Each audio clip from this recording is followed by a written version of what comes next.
নমস্কার বন্ধুরা, কেমন আছেন আপনারা সবাই? আশা করি সবাই ভালো আছেন। আবার একটা নতুন পর্বে প্রিয়াস কুকিং ব্লগে সবাইকে স্বাগত জানাই। আজকের পর্বে আমি আপনাদের চিকেন তড়কা রান্না করে দেখাবো। তো বন্ধুরা, স্কিপ না করে সম্পূর্ণ ভিডিওটি দেখার জন্য আপনাদের কাছে অনুরোধ রইল। আর আপনাদের যদি ভিডিওগুলো ভালো লেগে থাকে, প্লিজ চ্যানেলটিকে like, comment, share and subscribe করে পাশে থাকবেন আর বেল আইকনটাও প্রেস করে দেবেন। তাহলে নিত্য নতুন রান্নার ভিডিওগুলো আপনাদের কাছে পৌঁছে যাবে। চলুন আমরা এবার রান্নার দিকে এগিয়ে যাই। এর জন্য আমাদের লাগছে তড়কার ডাল। আমি এই তড়কার ডালটা বাজার থেকে কিনে এনেছিলাম।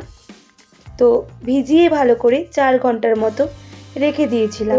4 ঘন্টা পর আমি প্রেসার কুকারের মধ্যে কলাইগুলো দিয়ে 2 থেকে 3টা সিটি মেরে নেব।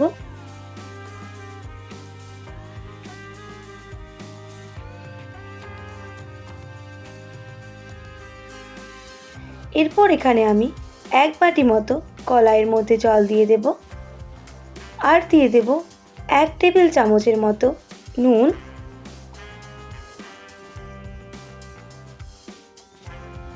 এবার আমি ঢাকনা দিয়ে 2 থেকে 3টে সিটি মেরে নেব।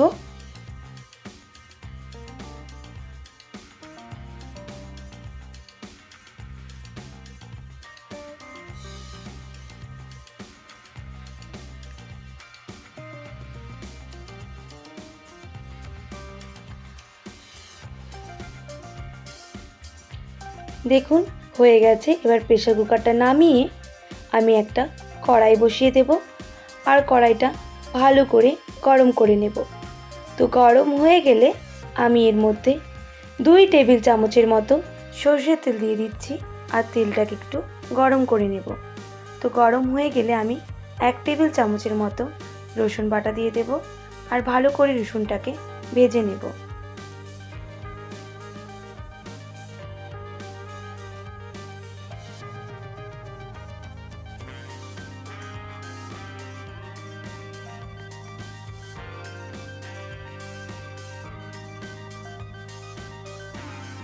দেখুন রসুন থেকে কাঁচা গন্ধটা চলে গেছে। এরপর আমি এর মধ্যে কোচানো পেঁয়াজটা দিয়ে দিচ্ছি। ভালো করে পেঁয়াজটাকেও লাল করে ভেজে নেব। তো ভালো করে মশলাটা যদি কষানো হয় তো তড়কাটা খুবই টেস্টি হবে। তো চেষ্টা করবেন ভালো করে মশলাটাকে ভাজার জন্য। আর আপনারা যদি আমার ভিডিওগুলো পছন্দ করেন তাহলে সাবস্ক্রাইব করে আমার পাশে থাকবেন। তো দেখুন পেঁয়াজটা ভালো করে ভাজা হয়ে গেছে।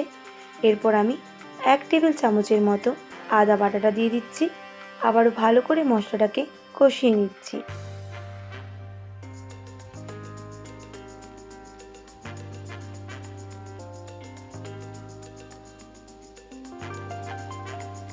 দেখুন আদাটাও ভালো করে ভাজা হয়ে এসেছে। তো এর মধ্যে আমি এবার দিয়ে দেব কুচিয়ে রাখা টমেটোগুলো।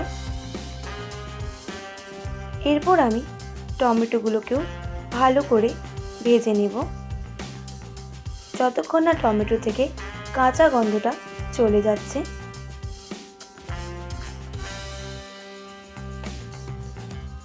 দেখুন টমেটোটাও কাঁচা গন্ধটা চলেও গেছে আর ভাজাও হয়ে গেছে। এরপর আমি এখানে 1 টেবিল চামচের মতো লবণ, 1 টেবিল চামচ হলুদের গুঁড়ো আর 1 টেবিল চামচের মতো লঙ্কা গুঁড়ো আর দিয়ে দিচ্ছি 1/2 টেবিল চামচের মতো কাশ্মীরি লঙ্কার গুঁড়ো। এরপর এখানে আমি 1/2 বাটি মতো জল অ্যাড করে ভালো করে মশলাটাকে কষিয়ে নেব। তাতে করে মশলাটা একদম জ্বলে যাবে না, তার জন্য। তো যতক্ষণ না মশলা থেকে তেল ছাড়ছে আমি ততক্ষণ মশলাটা কষাতে থাকবো।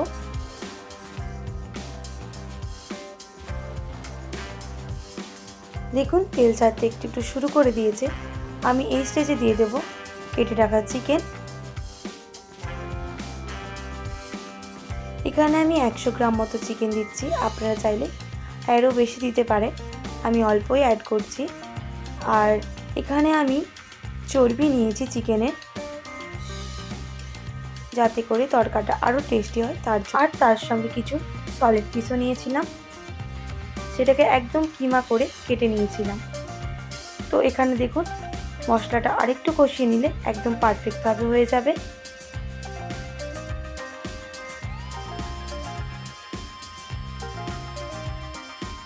যখন দেখবেন মশলা থেকে তেল ছাড়তে শুরু করে দিয়েছে, আমি সেই স্টেজে দিয়ে দেব কুচিয়ে রাখা ধনেপাতা।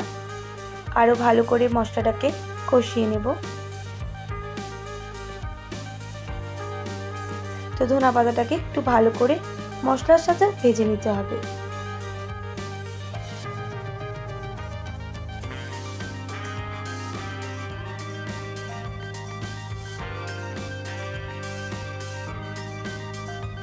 দেখুন মশলাটা একদম রেডি, তেল ছাড়তেও দেখুন সাইডে শুরু করে দিয়েছে আর পারফেক্টভাবে হয়েও গেছে। এই স্টেজে আমি দিয়ে দেব সেদ্ধ করে রাখা কলাইগুলো আর ভালো করে নাড়াচাড়া করে নেব।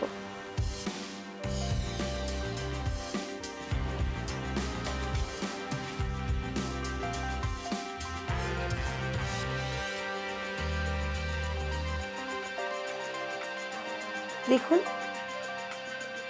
ফুটে গেলে আমি এর মধ্যে সানরাইজের তরকার মশলা দিয়ে দেব 1 টেবিল চামচের মতো।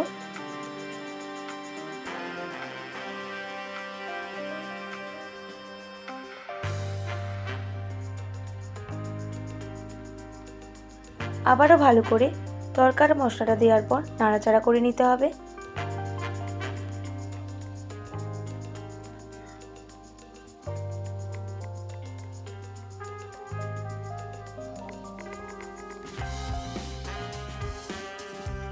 কিছুক্ষণ ভালো করে আমি ফুটিয়ে নেব। দেখুন যখন দেখব ভালো করে ফুটে এসেছে, আমি একটা ডাল কাটা ব্যবহার করব। তরকার ডালটাকে একটু ঘেঁটে নেব।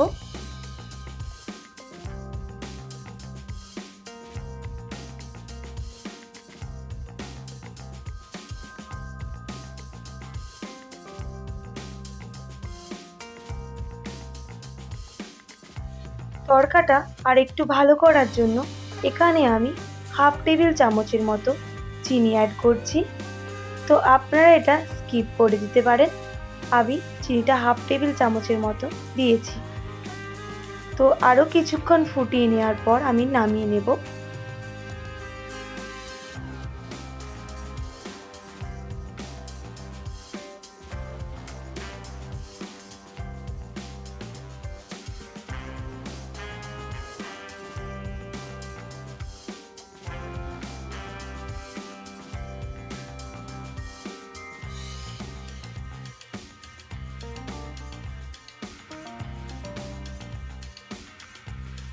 দেখুন তরকাটা একদম রেডি হয়ে গেছে।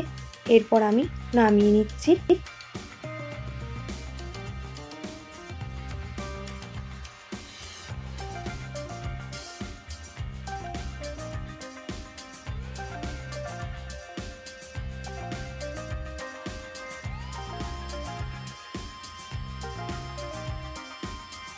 তো আপনারা এইভাবে বাড়িতে ট্রাই করবেন আর কেমন লাগলো আমাকে অবশ্যই কমেন্ট করে জানাবেন। যদি ভালো লেগে থাকে আমার চ্যানেলটিকে like, comment, share and subscribe করে আমার পাশে থাকবেন আর বেল আইকনটাও প্রেস করে দেবেন। তাহলে নিত্য নতুন রান্নার ভিডিওগুলো আপনাদের কাছে পৌঁছে যাবে। তো বন্ধুরা, ততক্ষণ আপনারা ভালো থাকবেন, সুস্থ থাকবেন। আজকের জন্য এতটাই। আবারও কোনো নতুন পর্বের সাথে আপনাদের সঙ্গে দেখা হচ্ছে। আর এতক্ষণ আপনারা আমার সঙ্গে আমার ভিডিওটা দেখার জন্য অনেক অনেক ধন্যবাদ।